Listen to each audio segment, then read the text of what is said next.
You are standing at your kitchen window. Early morning, that flat gray light before the sun clears the fence line. A chickadee lands on the feeder. You watch it for maybe 3 seconds. Then you look down at your phone. In those 3 seconds, that bird clocked you. It registered your position in the window, the speed of your approach to the glass, your silhouette against the interior light, and whether your behavior matched the pattern it has been filing under your name since the first morning you moved in. You have a file. Every bird in that yard has been adding to it. And right now, every time you step outside, they are broadcasting a report on you to every other living thing within earshot. By the end of this video, you will know exactly what that report says, how to read it in real time, and what the birds in your own yard have already figured out about the space you think you know better than anyone. Start with the sound you already tune out. That soft, two-note whistle from the chickadee, the one that runs underneath a quiet morning like a low hum, is not background noise. It is a live broadcast. Researchers studying avian communication call it a contact call, meaning it is a signal that transmits one specific piece of information to every bird within range. The environment is currently safe, I am present, and nothing has changed. The mechanism is more precise than it sounds. Songbirds in suburban yards operate what behavioral ecologists call a Sentinel Network, a distributed watch system where individual birds stationed at different heights, different angles, different distances from cover, continuously pool their observations. No single bird can monitor every approach vector into a yard. So they divide the labor and share the data. That two-note call you hear is one node in the network checking in. What this means for you is immediate and specific. That sound is the yard's idle state. It is the sound of a space operating normally. The moment you stop hearing it, the network just received new information. Something entered the picture. Something the system did not already have a file on. The call stopping is data. You just learned to read it. Now here is what that network says specifically when the threat has a name.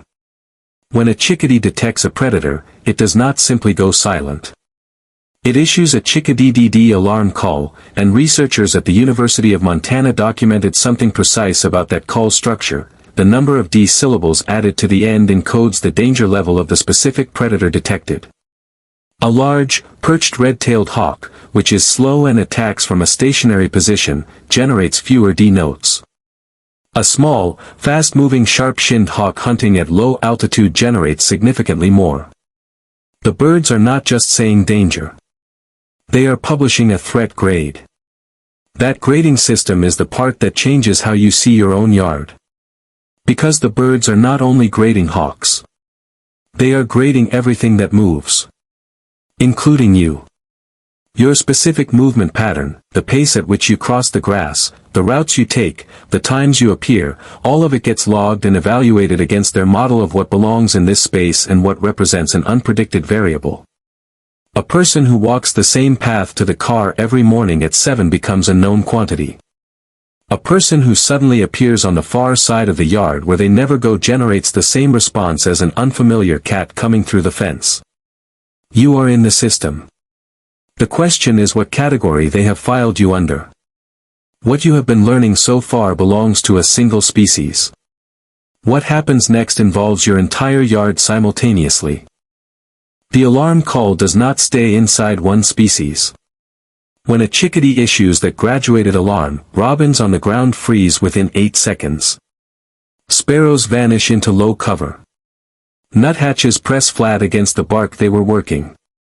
Research on mixed-species foraging flocks has documented this cross-species eavesdropping extensively, finding that birds routinely respond to the alarm calls of species they have never directly encountered a predator alongside, because the behavior of responding was selected for over thousands of generations.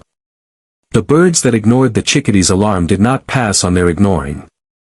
What looks like a yard full of independent birds doing independent things is actually a single networked organism when a threat enters the picture. You open your back door too fast, and you are not watching 6 birds react. You are watching one system register a disruption in 6 locations simultaneously. That system is also watching for your absence. When you are gone for several days, the yard recalibrates. Birds that gave your regular perimeter a wider berth start working closer to the house. When you return, there is a measurable adjustment period, sometimes as long as 2 or 3 mornings, before the contact calls resume their normal density near your usual zones.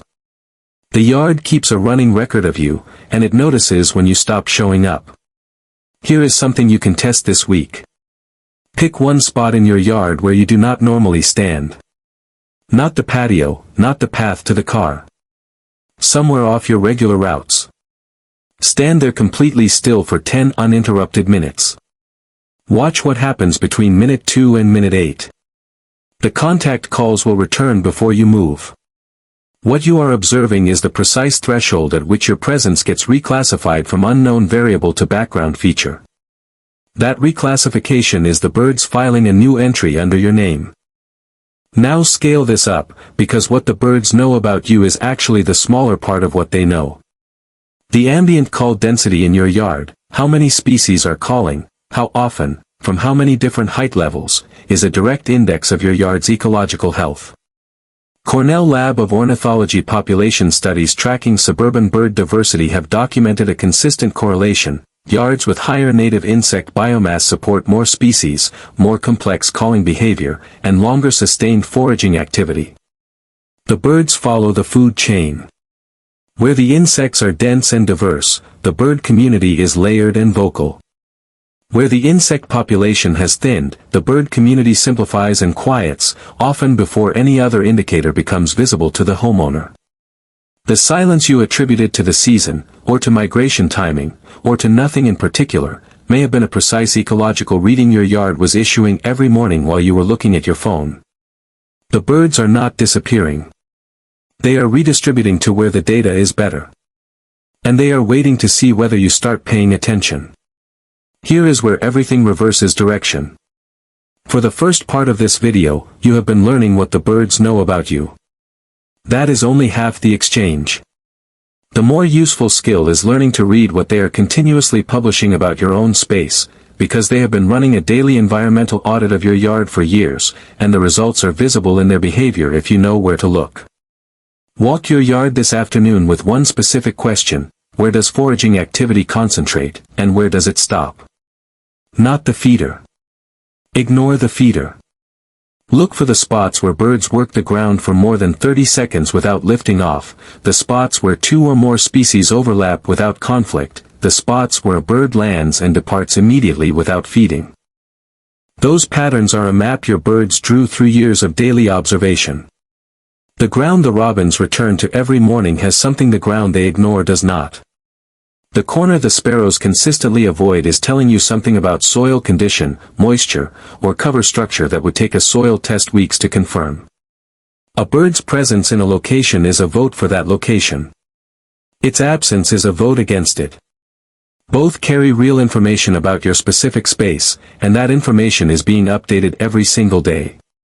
Within the next 24 hours, stand at the edge of your yard during the first hour of light and identify the one spot where bird activity is densest.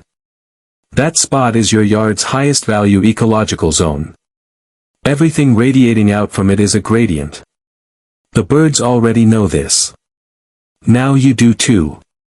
Everything in this video has made one argument from 5 different angles. Your backyard birds run a distributed surveillance and communication network. They grade threats by category and broadcast those grades across species lines.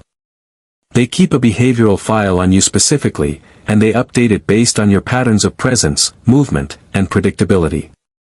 The density and complexity of their calling is a live readout of your yard's ecological health.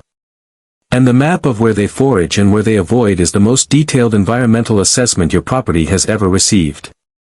Go back to that window. Early light, flat and gray, coming in at that low angle that makes the feeder cast a long shadow across the patio. The chickadee lands. You are about to look at your phone. You do not look at your phone. You stay at the window. Because you know now that what is happening out there is not background. It is a conversation between living things that includes you, whether you are paying attention or not. The yard was always this loud with information. You simply did not have the receiver turned on. What has changed is not the yard. What has changed is that you are no longer a bystander in a system you were always part of. You were always in the file. You just could not read it from your side. Tomorrow morning, go outside in the first 30 minutes of light before you have started the car, run the tap, or made any noise that carries through the walls. Stand at the edge of your yard, not in the middle of it, at the edge where your space meets the tree line or the fence or the neighbor's shrubs. Count the seconds of silence between bird calls.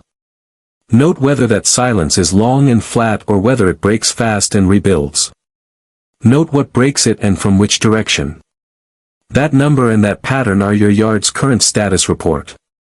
Come back here and leave that number in the comments, along with what broke the silence first and where it came from. I want to see what your yard is saying this week. Nature is talking. Now you know how to listen.